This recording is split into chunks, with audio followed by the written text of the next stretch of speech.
Hello, YouTube. Here I am coming to you from an undisclosed location. Actually, I'm just kidding. It's my living room. You can see my kitchen right there behind me, which I usually do all these videos from. But during this Corona apocalypse here, I wanted to do an unboxing video. I went to my local game store on the last day that it was open about a week ago, and I've been doing a bunch of other random stuff since then. But I did pick up Munchkin Warhammer Age of Sigmar 2 Death and Destruction, and I wanted to open it up for you here and then go through some of the cards and show you some of my favorites, just like I normally do. It's, you know, what we do here.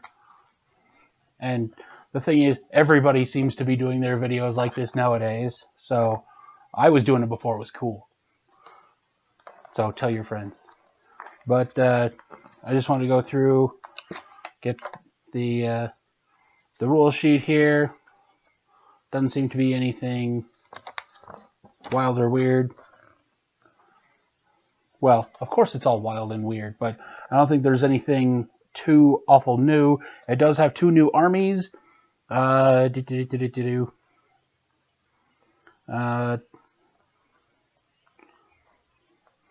Flesh Eater Courts and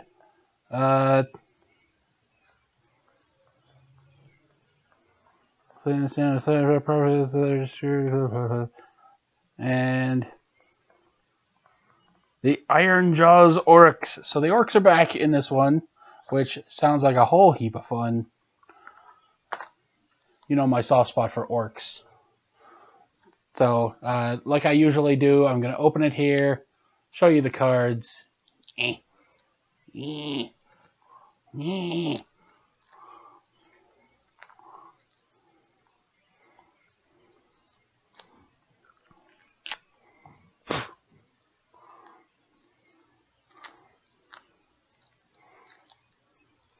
you the cards themselves, turn it off, go through the cards, show you my favorites, because just sitting here and watching me go through 112 cards would be ungodly boring.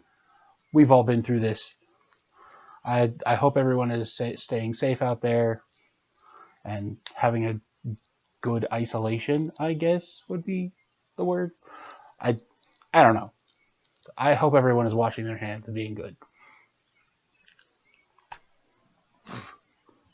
I did just pass 100 subscribers, and we will be doing a special on that, or in celebration of that, here as soon as the lockdown is over. Tank is actually staying at his hotel as security right now, so I'm staying here all by my lonesome. So it's me and the cats. So that's fun. Okay, apparently this one is just for display purposes.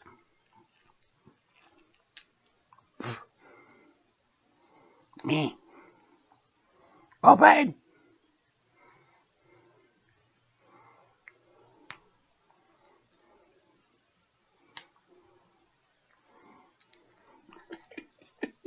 I have been bested by a package of cards. There we go. Yay! Throw those away in there. I didn't just throw it on the floor. I have a trash can. But we have our doors. These are all doors. And we have our Teresiers.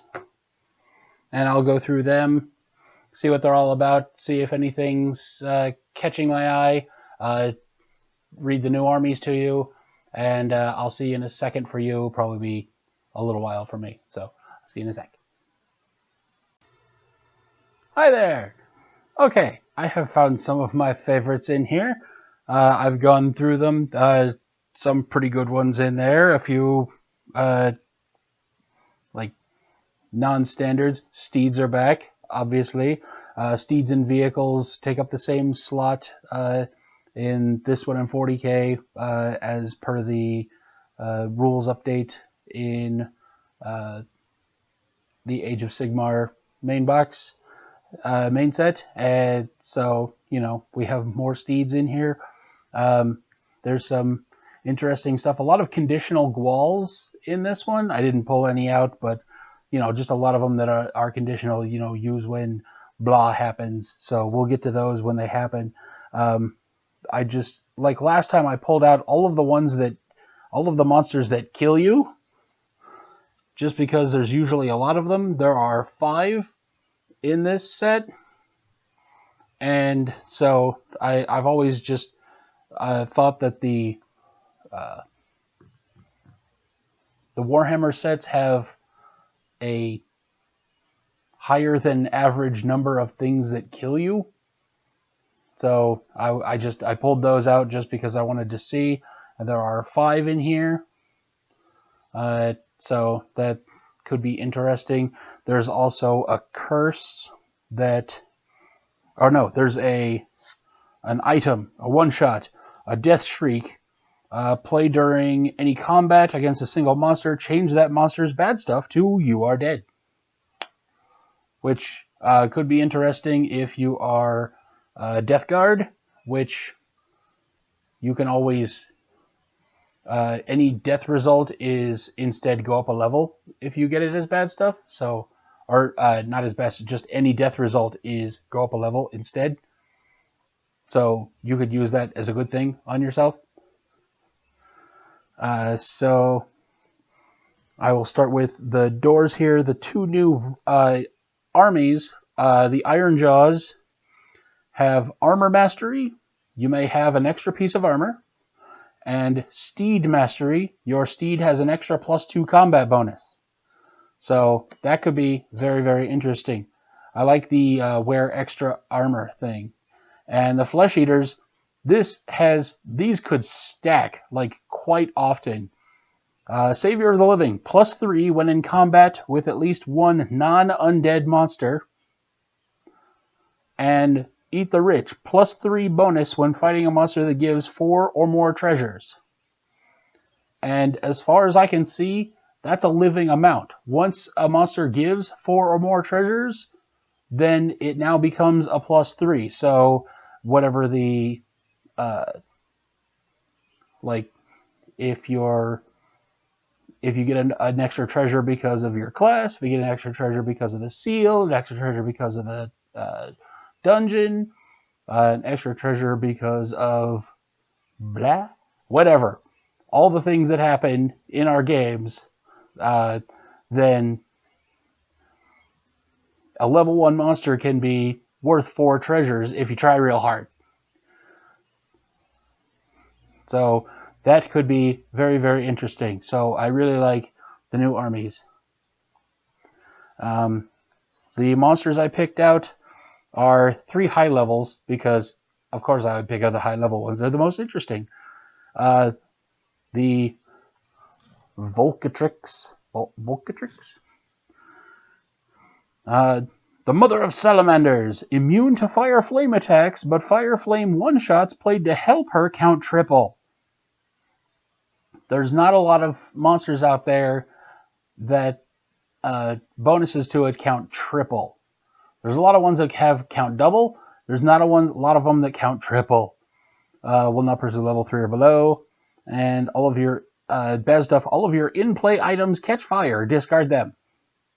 Just items, just gone. Like Katrina, just sweeps away all your in-play items. You don't even die. You don't get anything back, just all gone. Kairos Fate Weaver.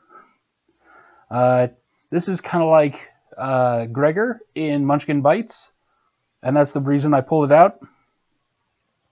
Use the level of the player to your left and all other bonuses of the player to your right instead of your own. Will not pursue level 3 or below. Bad stuff, lose 3 levels. All players whose level is equal to or below your new level go up a level. So it's like Gregor where you use other people's stuff. And the Changeling. This one is crazified. He's a chaos monster.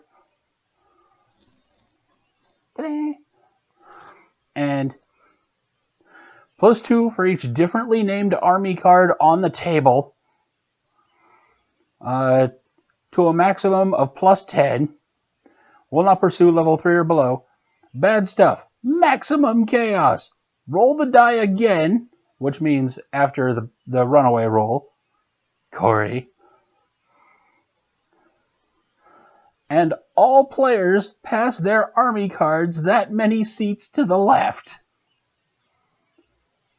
That's bonkers. And then one of the curses I pulled out is Gibberhex, which I do like the art on there. He's blibbering. Until the start of your next turn, you must burble your lips with your finger whenever you speak. You have to talk like this. If you forget, or just don't feel like doing it anymore, lose 2 levels and discard this card. Which could be very interesting, combined with some of the other curses, like have been on some of our episodes before. The one where we couldn't talk during an entire combat, and then we tried to curse Tank with Karaoke Night. That was hilarious. And the one where he got the bad stuff from the Space Geek, so he had to Yoda talk, and then we tried to give him the drag on and on curse, where he had to keep talking through the entire, till the beginning of his next turn, and he failed and just lost a bunch of levels. And then, not in the new edition, which is a fate worse than death for a Warhammer fig, which is a -10 to monster and -2 treasures, which there's not a lot of -10s. There's a lot of -5s, not a lot of -10s. That's the reason I pulled that out. So I wanted to highlight that. Now for treasures, this one just made me laugh because of the simplicity. Here's a stick. Here's a stick. I hit you with a stick. It's the 11-foot pole of the Age of Sigmar. Munchkin is stick. I hit you with a stick. If I ever get the stick, I will replace anything with the stick. I will replace a +10 weapon with a stick. Mark my words. The Change Blade, which is very interesting. Instead of counting the combat bonus for this weapon, you may use it once per turn to swap a monster in your combat for the top monster in the door discards. Oh, that could be game changing.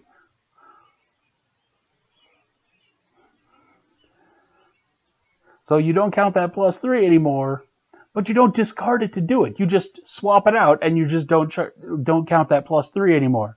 So like, oh yeah, instead of that +20 Kali, I'm going to use the level 1 Hi-Ho that's on the discards that Corey beat last turn with no problem. Just swap.